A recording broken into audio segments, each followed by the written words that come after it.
Beachcombing is a fantastic activity to do with families, friends or by yourself, but it can be difficult if you're not sure what you're looking for, which is why we've created the Beginner's Guide to Beachcombing, where we're going to show you the top 10 beachcombing finds in the UK.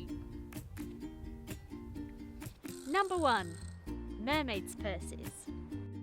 Mermaid's purses wash up all around the UK, and at first glance you could easily mistake them for seaweed or even bits of plastic. But they are in fact egg cases from members of the shark family, including skate rays and dogfish. They come in all different shapes and sizes, and they wash up on beaches once they've hatched out, and they're a really good indication of what could be breeding just offshore. Number 2. Whelk eggs.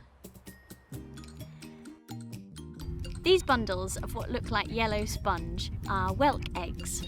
Whelks are the owners of these shells, and they're sea snails. And dog whelk, although slow, are a fierce predator in the rock pool world, drilling holes in limpet shells and sucking out the inside.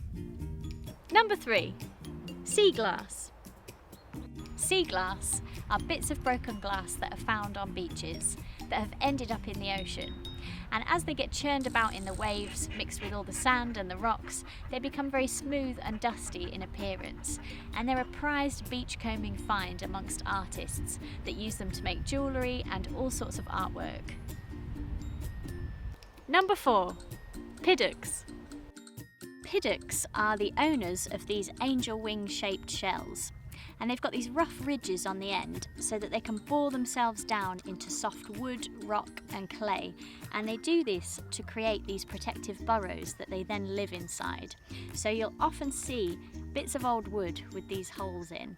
They then extend siphons out into the sea that they feed from, and those siphons are phosphorescent, which means they glow green in the dark. Number 5. Keelworms. Keelworms themselves are rarely seen, but evidence of them can be found on rocks and shells and hard surfaces, even live animals like crabs. They create these calcareous tunnels for themselves that they live inside, and they usually colonise the bottom of boats, which is why they're known as keelworms. Number 6. Razor clams. Razor clams, or razor shells, are a really common find on beaches, and they were once home to a very long thin mollusk that will have lived inside. They look a bit like old-fashioned cutthroat razors, which is where they get their name from, and they can be very sharp, so it's worth watching out if you're exploring in bare feet. Number 7. Cuttlefish bones. Cuttlefish are related to squid and octopus, and they have just one bony structure in their body, and it looks like this.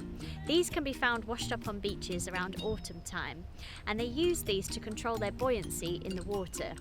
You may have seen them before in pet shops, where they're used as a calcium supplement for birds and reptiles. Number 8. Seaweed. It's very easy to walk along a beach and not give seaweed a second glance, but there are 650 different species of seaweed in the UK, and they provide the base for almost all the coastal ecosystems. And it's not just animals that use them. Humans use it for all sorts of products like toothpaste, paint, ice cream and fertiliser. Number 9. Limpets. Limpets are amazing little gastropods that you find attached to rocks, but when the tide comes in, they become very active and they move around the rocks, searching for algal spores, scraping them off of the rocks to eat them. And then as the tide starts to retreat, the limpet follows a mucus trail right the way back to its favourite little spot on the rock, and that's known as its home scar, and that's where it waits for the tide to return again. Number 10. Dead stuff. So life out in the ocean can be difficult, and sadly not all marine animals survive, which means you get dead animals and their body parts washing up on our beaches. Seals, crustaceans, birds, even whales and dolphins can be found dead along the coastline, and although it might be a bit gruesome, finding and studying these can be a fantastic insight into looking at the wildlife that uses our oceans and the threats that they currently face. If you would like to find out more about beachcombing, you can click on the links below. You can also like this video and subscribe to the Wildlife Exposed TV YouTube channel.